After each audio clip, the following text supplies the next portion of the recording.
Comscore Talks en español. Los desafíos más complejos del ecosistema digital. Estimados amigos, muy buenos días, tardes, noches, según cuando nos escuchen. Bienvenidos a un nuevo capítulo de Comscore Talks, los desafíos más complejos del ecosistema digital, justamente todos en casa, compartiendo, aprendiendo, y nuevamente ya superamos más de los 15 capítulos de Comscore Talks, así que estamos súper contentos de que sigan los buenos comentarios, la buena onda, y siga llegando gente interesada, obviamente, en tener este tipo de conversaciones desde una empresa de medición como Comscore con entes y personas que son claves en la industria. Hoy, súper invitada, nos faltaba entender qué pasa con estos mundos editoriales, y ahí les quiero presentar exactamente a Penguin Random House y a Pilar Gordoa, directora de Estrategia Digital, Comunicación y Marketing. Un poco largo, Pilar, el título, pero bueno, desde México, todos los dos juntos por acá. ¿Cómo estás, Pilar? Así es, Iván. Muchísimas gracias por invitarme a Comscore Talks. Estoy muy contenta de estar aquí con ustedes y pues hablando de una industria que lleva muchísimos años existiendo y que a veces, bueno, pues es pequeña en México. Te cuento rápido una anécdota. Siempre digo que nosotros estamos en un edificio que está en Miguel de Cervantes Saavedra. Hay una empresa de consumo masivo que tiene 12 pisos. Nosotros tenemos uno y para mí siempre es el reflejo del mercado, ¿no? Esa comparación entre mercado masivo y mercado más de nicho, ¿no?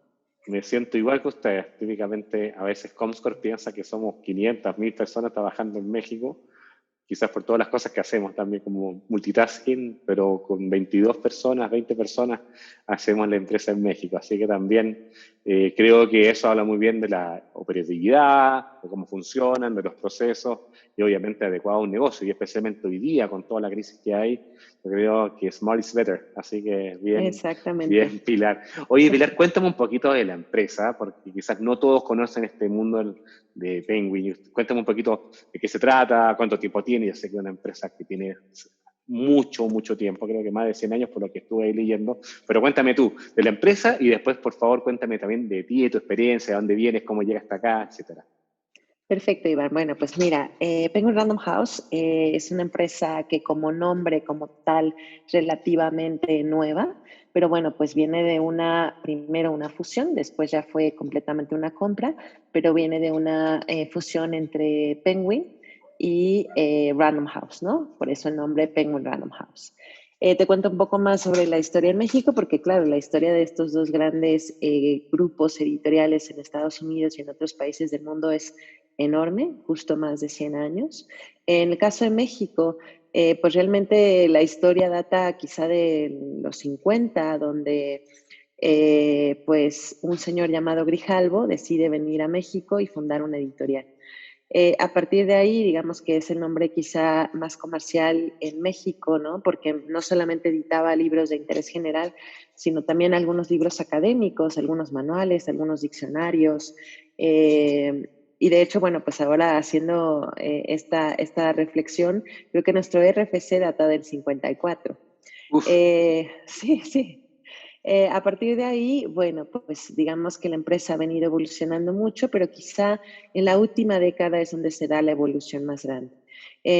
Nosotros después de Grijalvo nos fusionamos con una editorial italiana, un grupo italiano que era Mondadori, y se hace Grijalvo Mondadori. Después viene otra fusión con, ahora sí, Random House, que es parte del grupo Bertelsmann, en donde adquirimos algunas editoriales. Quizá la más representativa en el mercado mexicano es Plaza y Janés.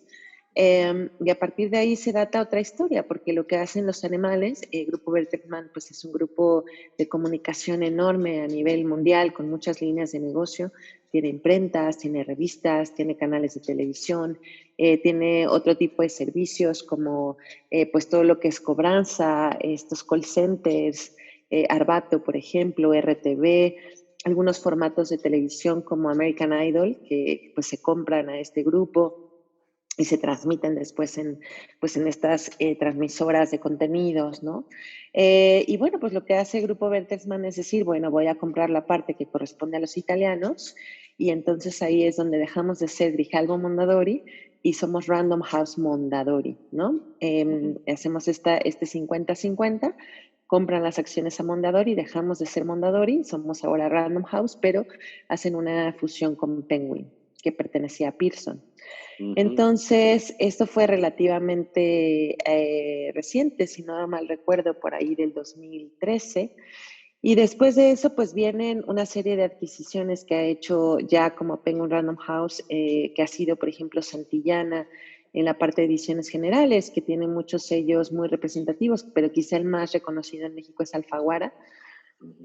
Para nosotros, Alfaguara la reina de la corona, porque pues la cantidad de autores latinoamericanos, pues era y es, ¿no? Maravillosa, porque una de las grandes políticas de cada vez que hacemos una adquisición es mantener el ADN de cada uno de estos sellos, ¿no? Después de esa compra viene la compra de Ediciones B, que es una empresa, ahora la voy a hilar un poco con mi historia, que era la segunda cosa que me preguntabas. Eso fue en el 2017 y en el 2019 adquirimos Salamandra, cuyo título más representativo, marca más representativa es J.K. Rowling con la maravillosa saga de Harry Potter, ¿no? Pero digamos que 2017 para mí fue un año tremendo en términos de fusión, porque justo compraban una editorial en la que yo había empezado mi carrera en la industria editorial, que fue Ediciones B. Yo empecé en el 96 en Ediciones B, necesitaban una persona que pues tuviera aptitudes, porque en realidad toda la parte de hard skills, yo estaba estudiando en la preparatoria en aquel momento, así que poco podía saber sobre todo las estrategias y tácticas de la comunicación, pero necesitaban una persona que se hiciera cargo de las relaciones públicas y pues me contrataron, ¿no? Entonces, la pregunta que yo me hacía es si 20 años después, si yo me hubiera mantenido trabajando para Ediciones B, si hubiera terminado la historia, ¿no? Porque al final Random House pues Penguin Random House compraba Ediciones B, ¿no? Entonces era encontrarme con un catálogo al que además pues le tenía un cariño tremendo porque pues ahí había empezado mi carrera en la industria editorial, ¿no? Así que pues esa es un poco la historia de la empresa, un poquito apenas de mi historia y pues así es como aquí estoy después de muchos años ya en Penguin Random House. Y así, aquí estoy. ¿Cuál es tu día a día? ¿Cuál es tu misión dentro de Penguin Random House? Pues mira, digamos que yo empecé en Penguin Random House en el año 2001, así que el próximo año serán ya 20 años de trabajo y trayectoria en la empresa y he pasado pues muchos departamentos, ¿no? En realidad yo fui contratada como gerente de mercadotecnia. La mercadotecnia para la industria editorial pues empezaba a ser sus pininos porque realmente a lo que nos dedicábamos era trabajar relaciones públicas. ¿Qué era esto? Pues hacer envío de libros a los medios de comunicación, buscar todo lo que es el publicity, es decir, ese intercambio de información en donde el periodista recibe este libro y empieza a escribir notas al respecto. Entonces, digamos que todo lo que era nuevas tendencias de marketing, pues se usaban poco. La industria editorial generalmente es una industria que pues su ADN viene mucho a la intuición. Estos grandes editores legendarios que encontraban un tema que querían pues que el mundo conociera y a partir de ahí decidían una publicación. No había datos, no había información de mercado y pienso que tal vez en aquella época ni siquiera era relevante que hubiera datos o no, por supuesto, ¿no? Incluso hay anécdotas en la industria que había directores de varias editoriales que lo que solían hacer era tomar los libros, pesarlos y en función del peso establecían el precio, por ejemplo, ¿no? De estas prácticas pues de antaño que viéndolas en el mundo actual pues están completamente pues fuera de lugar, pero que en su día pues así era como trabajaba la industria. Entonces ha sido una industria que siempre había enfocado sus esfuerzos al autor, ¿no? El autor como gran materia prima, este escritor que pues se dedicaba a narrar historias o a construir relatos o ensayos, ¿no? Y a partir de ahí se quería dar a conocer a un público amplio y pues se hacía una publicación, pero pues sin información y datos, así que el marketing no era relevante porque además pues se consideraba que al final estabas dando un intercambio de información a ese medio que al final te permitía pues dar a conocer estos contenidos, ¿no? Genial. ¿Cómo se llama, Carito? ¿Se ve? Sí, se ve. ¿Cómo se llama? Se llama Cat, no, este es Kit. Ah, Kitty Cat. Bien. Bienvenido aquí a Comscore Talk. Entonces, es un gato que tiene 3 meses, porque si nos escuchan, bueno, que sepan de quién estamos hablando. Como estas cosas, estamos en casa y bueno, pues obviamente las cosas cambian. Te envidio porque a mí no me dejan tener gatos. Yo de niño tenía ¿No? gatos, siempre tuve, pero no, mi esposa no me deja. Bueno, en fin. Oye, Pilar, creo que una de las cosas que debe llamar la atención a nuestro público, que hay mucha gente por el ADN de Comscore, es muy digital, ¿no? Entonces, siempre bueno, todos sabemos historias que decían, oye, llegó la televisión, oye, la radio va a morir, decían. Ahí está la radio. Después dijeron, llegó digital y los periódicos van a morir. Ahí están los periódicos, quizá un poco más golpeados, lo que sea, pero hay mucha gente que ama leer el papel. Después llegaron los libros digitales, los ebooks, ¿no? Llegaron ahí Kindle, Barnes & Noble digital, etcétera, con su oferta.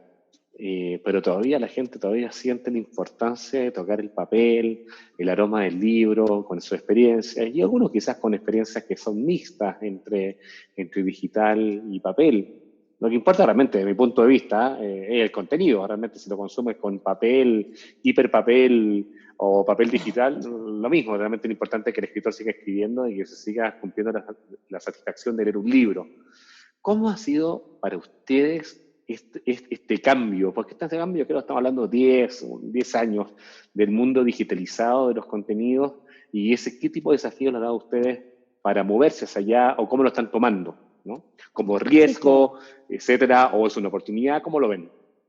Mira, me gusta mucho la pregunta porque si bien es cierto, la historia nuestra a nivel de digitalizar nuestros contenidos data muy probablemente desde 2008, en donde, pues bueno, pues teníamos claridad sobre que el formato ebook tenía que generar pues esa transformación digital que quizá pues años antes había sucedido con la música, ¿no? A través de la salida de algunas tiendas de música, bueno, pues la pionera App Store, ¿no?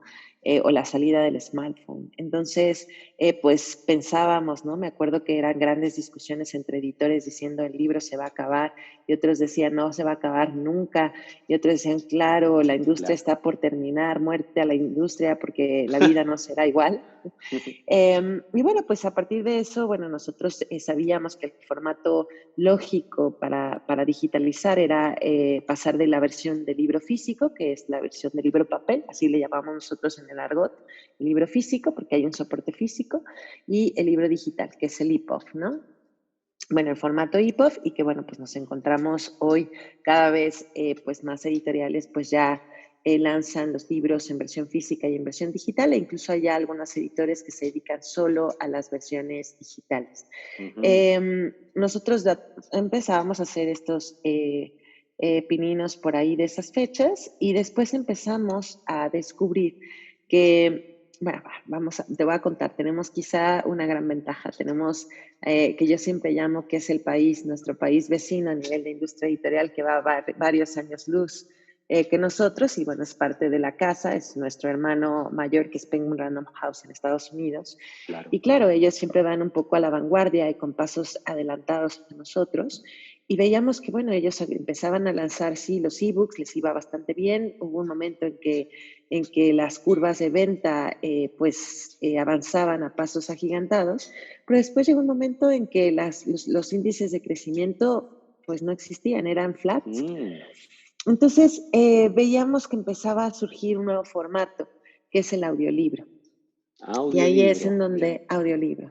Y ahí es en donde vemos que a pesar de que, bueno, pues la venta del libro físico es la que es, la del electrónico es la que es, pero los crecimientos que se tienen en el formato audiolibro no se habían visto nunca, ni siquiera con el ebook, ¿no?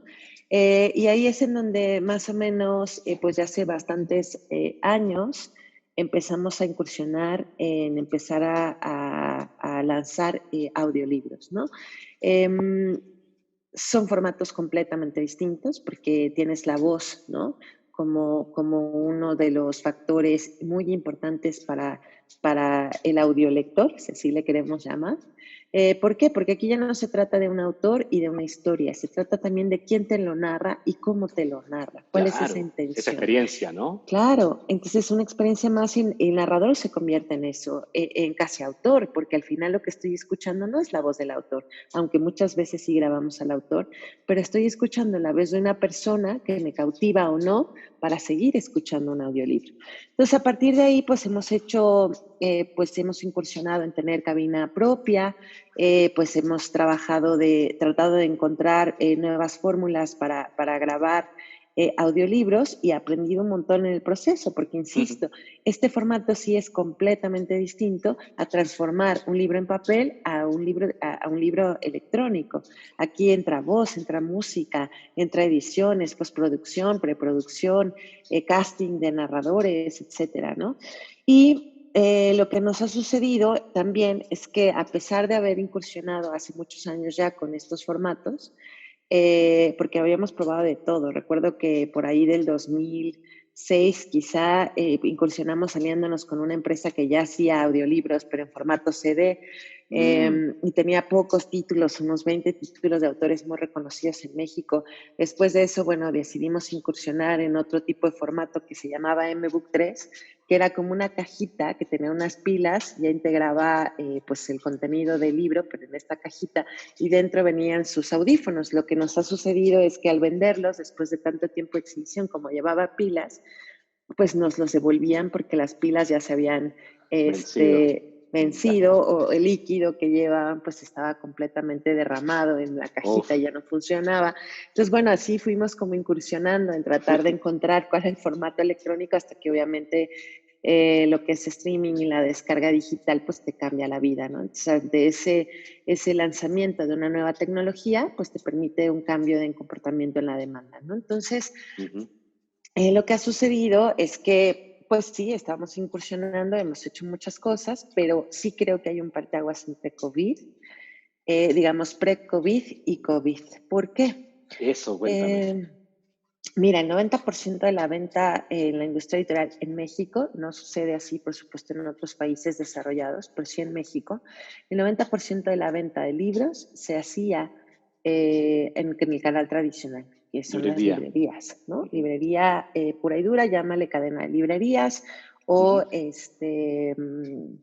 librerías independientes, pero bueno, pues digamos que será el 90% de la venta. El otro 10% de la venta era una mezcla entre comercio electrónico, es decir, venta online, y venta de producto digital, que para nosotros es audiolibro y también ebook, ¿no?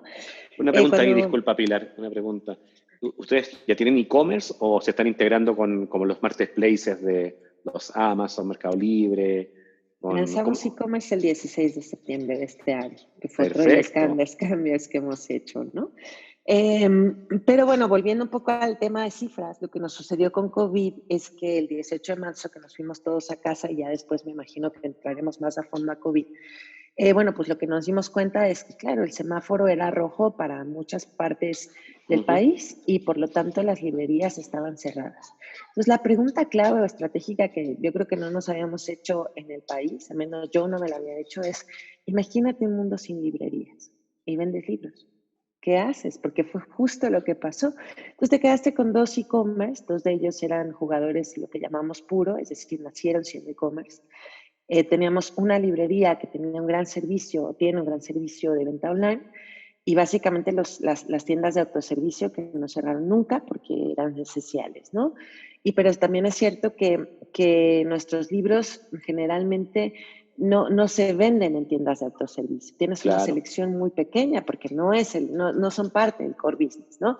Entonces, realmente, básicamente estabas trabajando, hubo una fecha en abril que la caída del mercado de venta de libros era del 79%, del 80%. Por ciento este año. Terrible. Este año, terrible, terrible para grandes, para pequeñas porque aquí al final pega a todos, ¿no? El punto es, Ujú. creo que si estás preparado de una forma mejor a nivel tecnológico, y esto no es solo por digitalizar, sino que tengas, utilices la tecnología, que tus procesos estén mejor, que quizá tengas habilitados canales de venta digital, pues obviamente las cosas te pintan mejor, ¿no?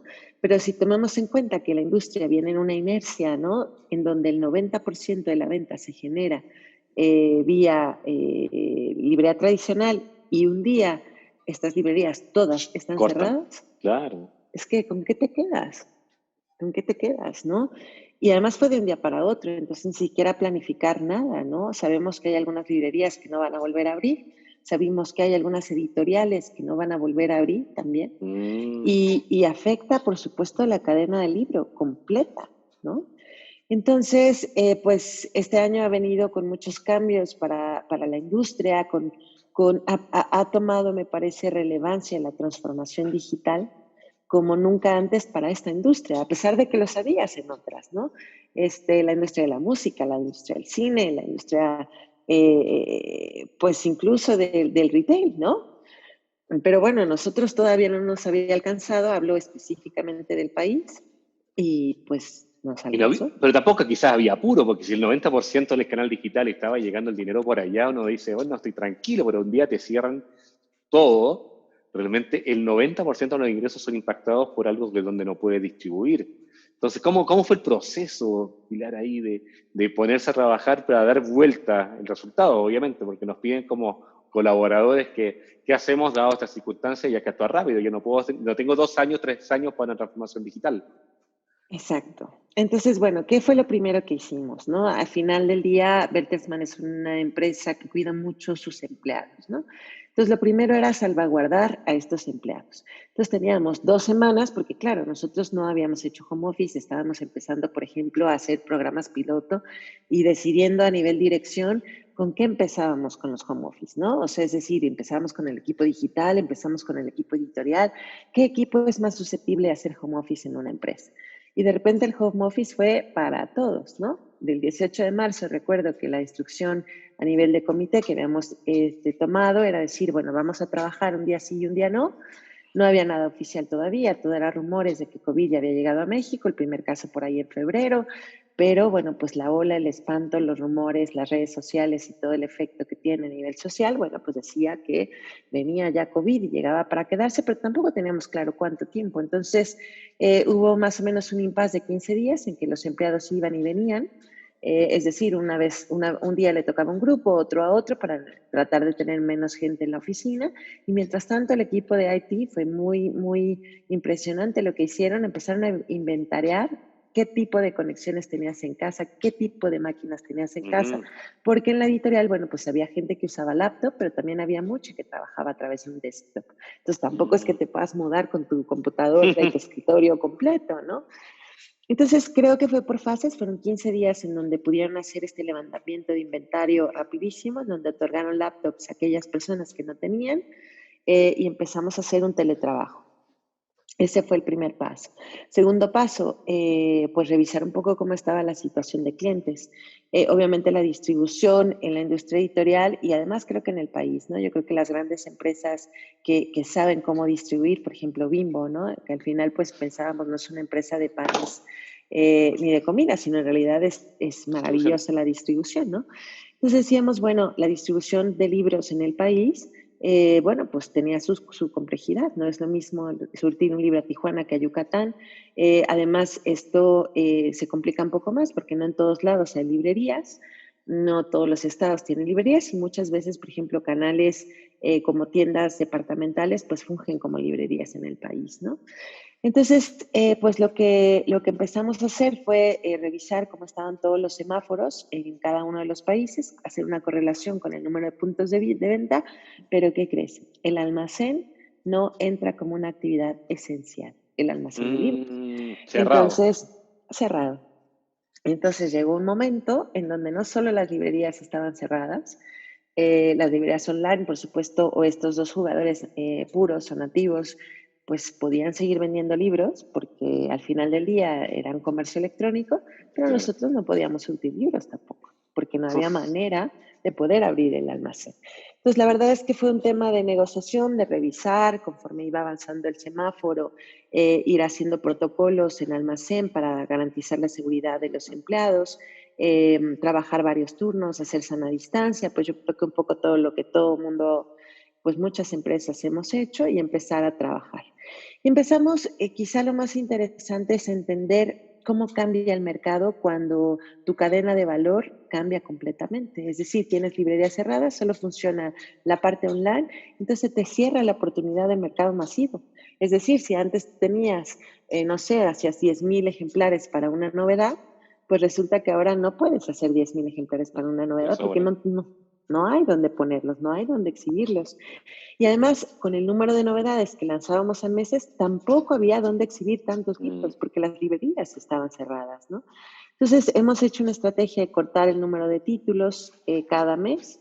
Ha habido meses en donde ni siquiera ha habido novedades, por ejemplo. Esta industria sobrevive de libros que son novedad, que son como los nuevos estrenos, si pudiéramos manejarlo a nivel de cine, los bestsellers. cuáles son tus nuevas películas, ¿no? Cuáles son tus nuevos libros, y vives también de aquellos libros pues, que ya llevan muchos más años en el mercado. Entonces, eso fue lo primero, entender que la cantidad de productos, o sea, que tu P de producto y tu P de plaza no podían ser los mismos, ¿no? Mm. Después entender que la P de precio tampoco podía ser lo mismo y que la P de promoción tampoco podía ser la misma. ¿Por qué? Kotler Porque desde no cero, tenías, entonces. claro, es que ya ni siquiera vas a la parte del marketing digital o del funnel digital, ¿no? Sino te vas a la base, ¿no? Y esta mezcla de P's no puede ser la misma cuando el mercado no te responde. Entonces, bueno, pues cortamos plan editorial, cortamos número de ejemplares por cada uno de los títulos, dentro de la empresa era un huracán, porque una semana había ciertos libros programados, la otra ya no estaban programados y estaban programados otros, esos tiros ya no podían ser los mismos, entonces el equipo de producción también tenía que estar buscando y replanificar 20 veces las compras de papel, los tiempos de máquina, en fin, o sea, una revolución completa que yo creo que los meses más álgidos han sido abril, mayo, junio, ¿no? Cuando empiezas a ver también que pues tu estrategia de comunicación también tiene que cambiar, ¿no? Que siempre estás trabajando a nivel de awareness, haciendo conciencia de que sacas nuevos libros, pues ahora no, porque resulta que lo que más vendes no es el nuevo libro, sino el libro que lleva 10 años, ¿no? En el Ujú. mercado, porque alguien lo ha pedido a través de e-commerce. Y en el e-commerce, pues no tienes este límite de exhibición de 300 metros cuadrados o de 50 metros cuadrados. Ahí es el Claro. desierto del Sahara. Ujú. Entonces, como desierto del Sahara, pues tienes que empezar a trabajar distinto, ¿no? Por suerte creo que entendíamos años atrás cómo funcionaban estos canales, pero nunca habían tenido esa relevancia. Entendíamos cómo funcionaba el producto digital, pero nunca habían estado en primer lugar, ¿no? Y lo que ha venido a hacer COVID es acelerar este entendimiento, ¿no? Hemos pasado a tener, no sé, en la vista de todos, qué son los ebooks que vamos a lanzar, cuáles son los audiolibros que vamos a lanzar, cuando eso pues no representaba ni el 10% de la venta, así que en función a cómo vendes, pues vas ordenando tus prioridades, ¿no? Uf. Y a mí me emociona mucho porque llevo muchos años trabajando en la parte digital y que tenga ese nivel de preponderancia ha sido para mí fundamental, porque hay un antes y un después de COVID y porque hay que ver las cosas con optimismo.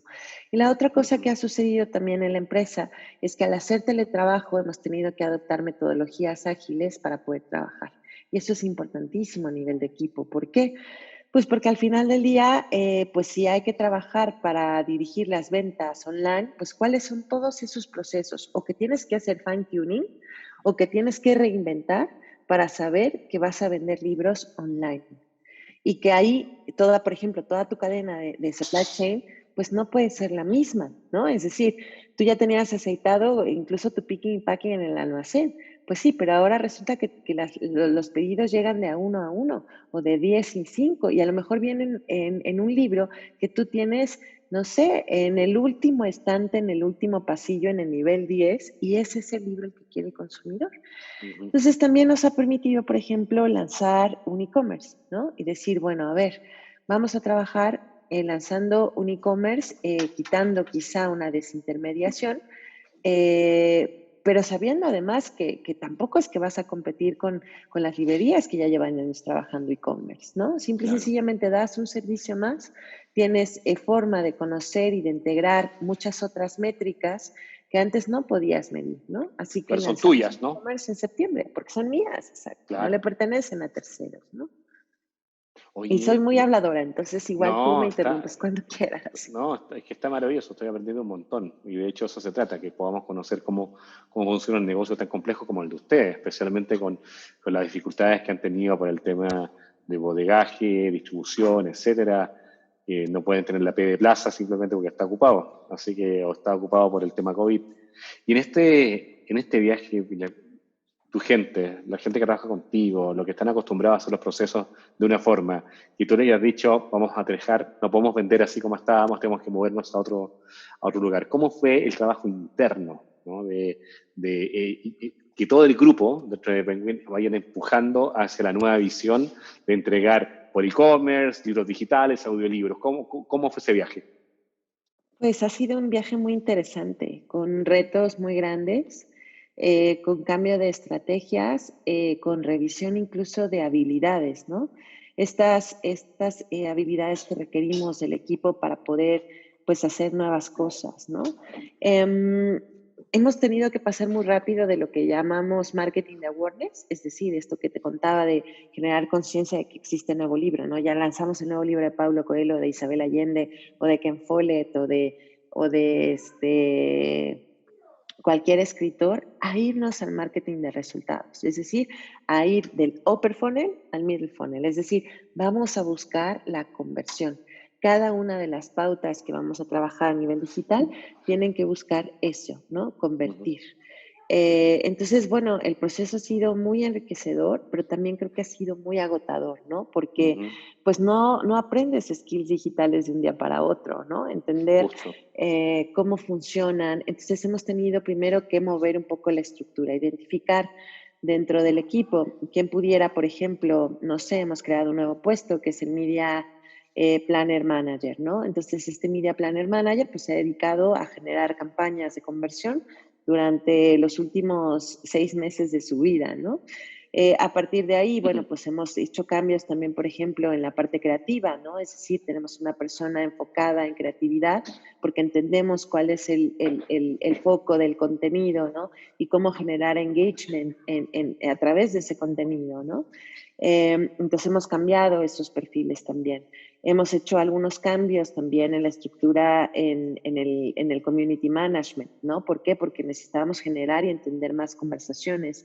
Hemos tenido que invertir en herramientas que nos permitan, herramientas digitales que nos permitan entender cómo están trabajando las audiencias o que nos ayuden a hacer una medición concreta de cómo está haciendo el performance, en qué según plataforma y qué según personas, ¿no? Hemos incursionado en tener que meter un comprendimiento absoluto que es un buyer persona, que es un customer journey, que es un hilo, y a partir de eso cómo se entrecruzan y cómo se trabaja.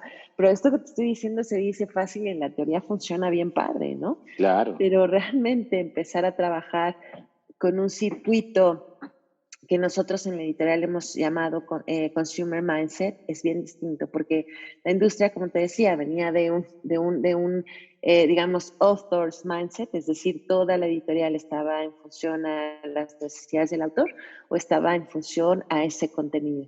Y al final el consumidor pues siempre se dejaba como parte de este circuito, pero no éramos consumer centric, ¿no? Entonces, lo que ha sucedido hoy es que, bueno, pues ese foco justo está en el consumidor y para atender a ese consumidor, pues tienes que mover toda la estrategia en función a eso. Y con la estrategia van funciones y con la estrategia van objetivos y van nuevas plazas, otras posiciones y también manos y ayuda, ¿no? Algo que me ha gustado mucho que ha sucedido en la editorial es que puestos que han tenido menos carga de trabajo, pues han tenido que sumarse a otros equipos para poder hacer pues el trabajo y sumar manos, ¿no? Entonces el trabajo ha sido muy enriquecedor, pero también requiere de aprender nuevas habilidades, de acoger nuevas herramientas y empezar a especializarte en estas herramientas, ¿no? Genial.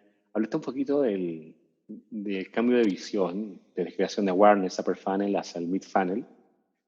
Y me llama la atención porque cambiaste quizás mucho tema de performance. ¿Cómo has mantenido tú y la empresa esa visión de que es necesario igual que el awareness, ¿no? O sea, yo creo que el performance solo también no funciona nunca, porque implica temas mucho de precio, etcétera, pero ese equilibrio entre el awareness de tus títulos, tus nuevos títulos, de tus rockstar que tienes durante todo el tiempo, ¿ok? Versus con performance. ¿Qué tipo de recomendación puedes hacer para no perder ni uno en el otro, ¿no? Dada esta nueva realidad digital? Mira, me parece complicado, porque obviamente según qué pautas, a veces tienes mucho más orientación a la conversión y otro hacia la conciencia. Lo que nosotros hemos tratado de hacer es establecer una estrategia muy clara de cuáles son estos medios ganados, cuáles son nuestros medios propios, cuáles son los medios que vamos a pagar y tratar de mezclar. ¿A qué voy? Por ejemplo, si nosotros sabemos que tenemos que generar conciencia, nos ayudan muchísimo los influencers, ¿no? No son nuestros, ¿no? ¿Qué sucede? Que también muchos de estos influencers son autores de la casa porque hemos hecho libros con ellos, ¿no? Perfecto. Entonces, muchas veces se convierten en embajadores de marca. Los propios autores, muchos son líderes de opinión y también, o sea, están en la línea entre medios propios y medios ganados, ¿no? Porque ellos hacen Claro. mucha conciencia. De hecho, hemos pedido apoyo a ellos, por ejemplo, a educar y a sacar campañas de educación de cómo descargar un producto digital, porque hay mucha gente que es su primer contacto con el producto digital, ¿no? Entonces, nuestros autores han sido nuestros principales pues influenciadores para que estos cambios de comportamiento se den. O, por ejemplo, hemos hecho también campañas, justo este año tenemos 2 corriendo que son muy importantes porque tienen que ver con la responsabilidad social de Penguin, y una es Adiós al plástico. Todos nuestros libros venían con un plástico que los envolvía justo para protegerlos. Hemos decidido cambiar, quitar. Nuestros libros ya no van con un plástico. Nuestros principales embajadores han sido los autores. Entonces aquí esa es mucho conciencia, ¿no? Conciencia a través de estos líderes de opinión o estos influenciadores que te ayudan a generar la conciencia de que no vamos a trabajar más con plástico. O estamos trabajando otra campaña en paralelo con la piratería, porque con este boom digital lo que nos encontramos es que todavía ni siquiera hemos lanzado el libro o todavía no llega a imprenta y ya tienes el PDF en el WhatsApp, ¿no? Y Claro. eso pega a la industria de una forma impresionante. Entonces, cuando no tienes tantos recursos para invertir en el marketing de performance, pues te toca hacer mucha generación de conciencia, pero ahí aprovechas mucho el earned media, ¿no? Es decir, estos medios ganados que te pueden ayudar a generarla. Entonces, para mí, digamos que llevar una estrategia de marketing es como una sinfonía, ¿no? A veces le toca a los instrumentos de viento, a veces a los de cuerda, ¿no? ¿Y cómo vas haciendo esos impactos para que al final puedas pasar por todo el fondo? Sin duda, tratando de balancear lo que es el awareness de la parte de performance, ¿no? En performance entramos mucho con paid media y todo lo que es awareness lo construimos con nuestros medios propios, pero también con los medios ganados. Así es como vamos trabajando pues esa mezcla, ¿no? Jugando.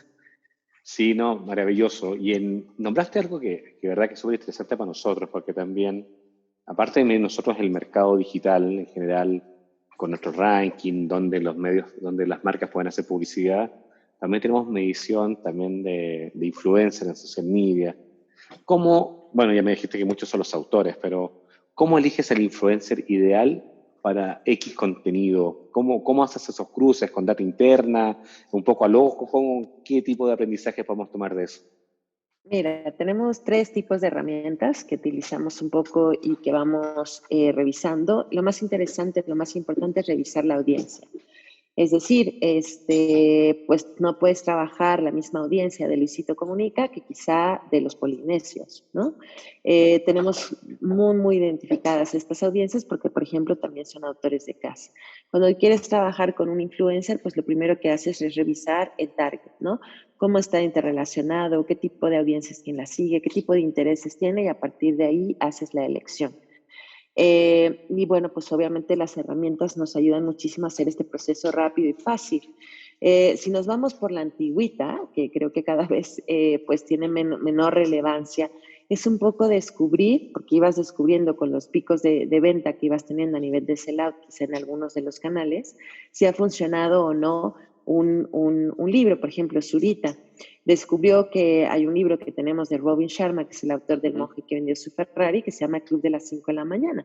Entonces, Zurita lo descubrió, se nota que lo ha descubierto, esas son cosas que a nosotros nos llegan de repente de sorpresa, y en uno de nuestros canales, porque Zurita lo descubrió y empezó a crear su propio club de las 5 de la mañana, pues empezó a ver, no sé, en una semana este canal de venta había registrado 9,000 visitas buscando este libro. Entonces, wow, a ver, quizá, muy probablemente Robin Sharma no hubiera sido un autor que hubiéramos vinculado a Zurita, porque creemos que es un autor pues muy de antaño, con unos valores que han venido pues desde muchos, muchos años atrás, y para nosotros ha sido una sorpresa como un influencer lo toma desde una perspectiva completamente distinta y lo adopta. Entonces ahí, digamos, tenemos desde este tipo de sorpresas hasta otras que nosotros vamos descubriendo, pero a partir de toda la información de datos que vamos recolectando de estas herramientas, ¿no? Entonces tenemos una herramienta que identifica claramente a los influencers, regiones, ubicación, público, etcétera.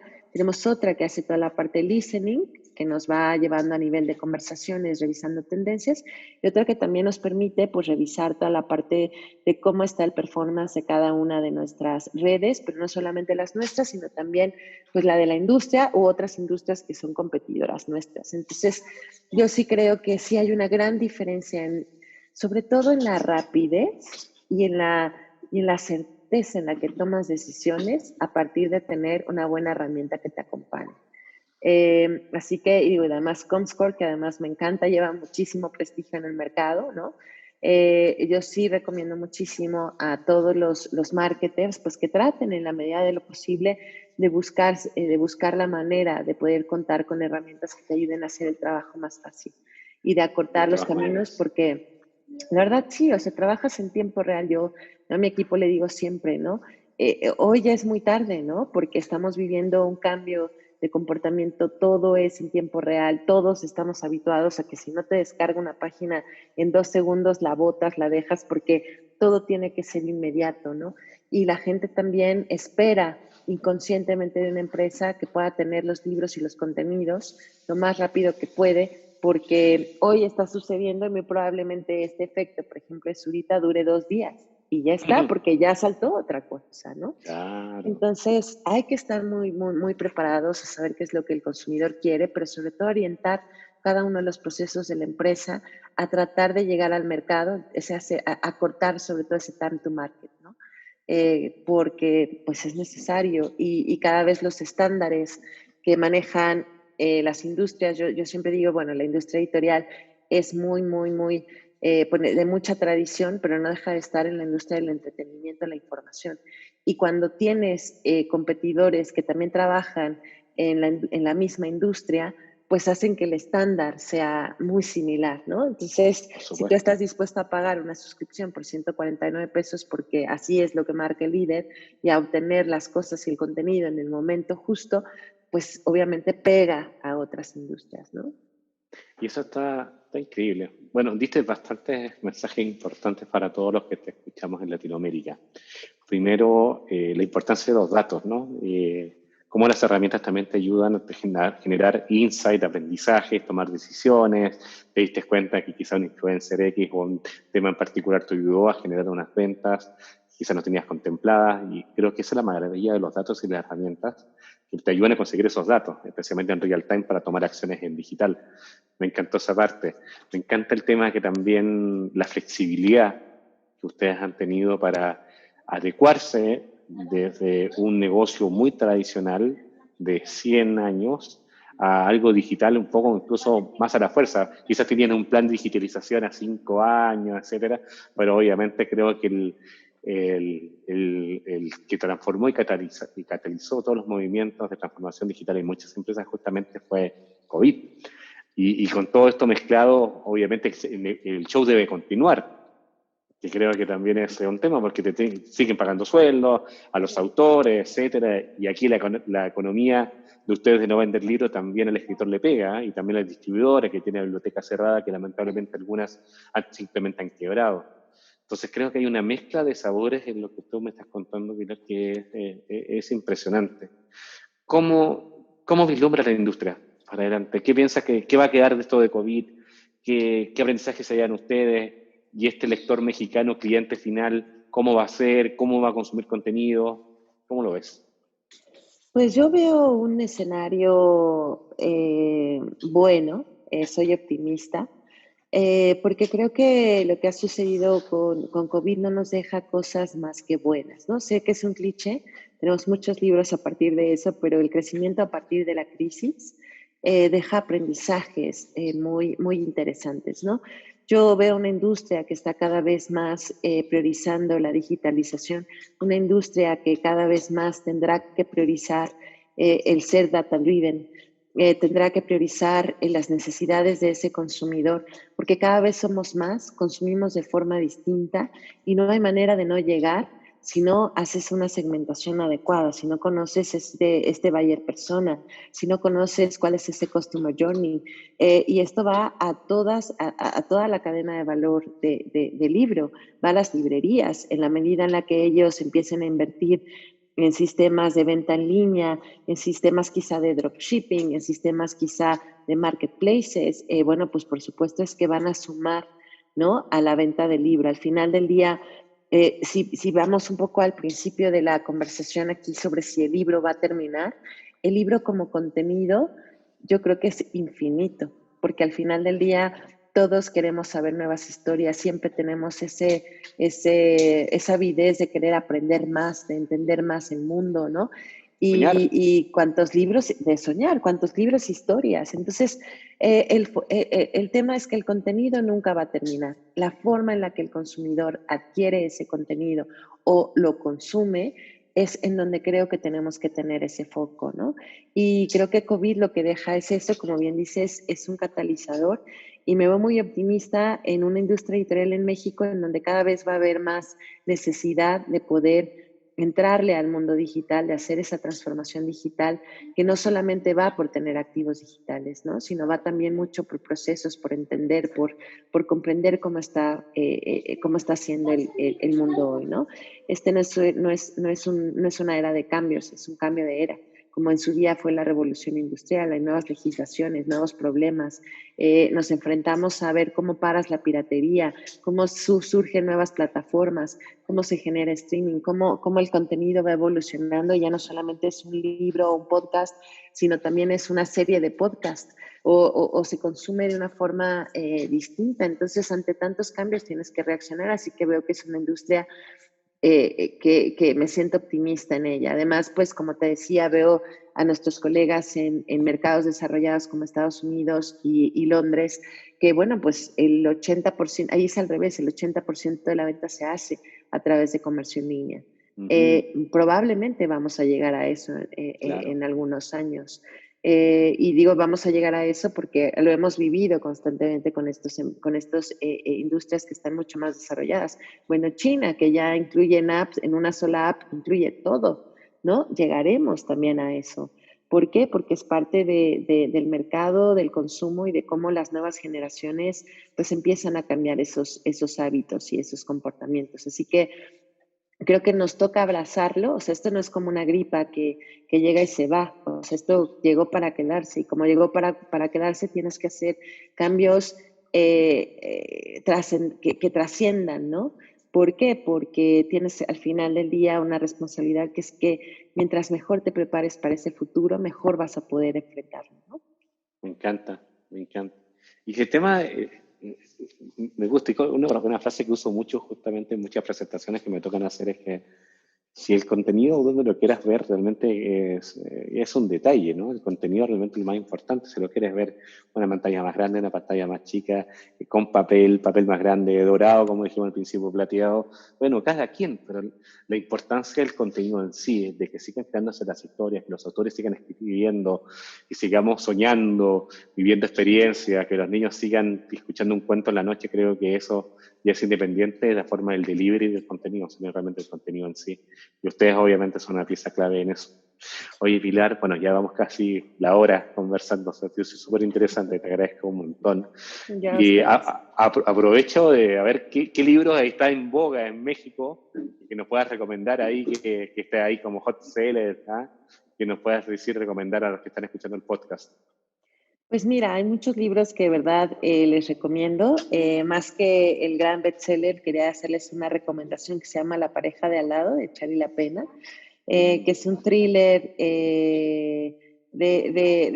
bueno, lo que llaman un thriller doméstico, ¿no? Porque a partir de algo que sucede, no les voy a decir qué es, porque es un libro que los va a mantener de verdad en suspenso, pero sí sabemos, por ejemplo, que en México la violencia doméstica, por ejemplo, es uno de los temas que ha aumentado muchísimo, ¿no? Porque pues estar en casa y con estos nuevos hábitos y tal, pues a veces no genera cosas buenas, ¿no? Así que creo que tomando un poco el insight de los consumidores y de los lectores, creo que La pareja de al lado nos va a mantener. Es un thriller psicológico doméstico que a mí en lo particular me mantuvo el tiempo que lo tuve leyendo, en un suspenso maravilloso, así que se los recomiendo muchísimo. Genial, se agradece. Y Pilar, bueno, para ir despidiendo, no sé, algún mensaje más para la gente que te escucha en Latinoamérica, ¿qué recomiendas, qué ves, qué esperas? Yo creo que no hay que tener miedo. Sin duda estamos en una época de incertidumbre. Han pasado muchas cosas. Parece que estos 6 meses u 8 meses en que hemos estado en casa, a mí ya me parecen una eternidad. Le llaman la nueva normalidad, pero a mí ya me parece que esta es la normalidad. Entonces, en la medida en la que más rápido nos adaptemos a estos cambios, y podamos concentrarnos en lo importante, pues vamos a tener mayor éxito, ¿no? Los recursos humanos son fundamentales, pensar en las personas, en las necesidades que tienen para capacitarse, para mejorar su performance, pues también es fundamental. Entonces no hay que desesperarse, esto pasará, pero nos pasará y seremos más fuertes, eso no me queda la menor duda. Gracias, Pilar. De verdad que es súper reconfortante tus palabras. Estoy súper alineado con lo que estás diciendo. No puede ser eterno. Como sociedad hemos pasado cosas peores y con menos tecnología, con menos investigación. La peste española, la peste negra, etcétera, etcétera. Y hemos salido de eso y aquí está la raza humana funcionando, con más actividad, con más gente. Así que realmente hay que tener fe de que, bueno, y esperemos llegar a una vacuna pronto. Llegue pronto. Digamos, sí, varias vacunas, ojalá. Digamos que México también a todo segmento y a todo nivel también se puede entregar y reconstruir, pero hay un montón como de aprendizaje, como tú bien dices, que llegaron para quedarse. Digitalización, aprendizaje de los datos, tomar acción más rápido, ir preparando un camino para futuras crisis, creo que también son cosas que me quedaron mucho lo que dijiste, especialmente en la industria, que sí ha sido golpeada, la industria editorial, con el tema de las cierres de las librerías, creo que nos dejaste una experiencia que es un golpe, de 1 a 0 es un golpe. Nosotros digitales hemos seguido operando, estamos acostumbrados a andar en digital, pero hay muchas cosas de entretenimiento, el mismo ADN de ustedes, entretenimiento, fútbol, algunas cosas que compiten con ustedes por las mismas 24 horas de atención de la gente, ha cambiado un montón. Y obviamente hay que ser valiente y hay que trabajar para salir para adelante. Pilar, así es, Iván. Nuevamente, muchísimas gracias por tu tiempo. Fue increíble que me contaras la historia. Gracias por contar las dificultades también. Con eso aprendemos un montón. Y a toda la gente, bueno, también muchas gracias por compartir este nuevo podcast de Comscore Talks, los desafíos más importantes en el mundo digital. Aquí, bueno, estuvo Pilar con nosotros, aquí Iván, y hoy espero que nos sigamos escuchando. Un abrazo a todos, que estén muy bien. Gracias, Pilar. Un placer. Gracias. Chao. Chao. Comscore Talks en español. Los desafíos más complejos del ecosistema digital.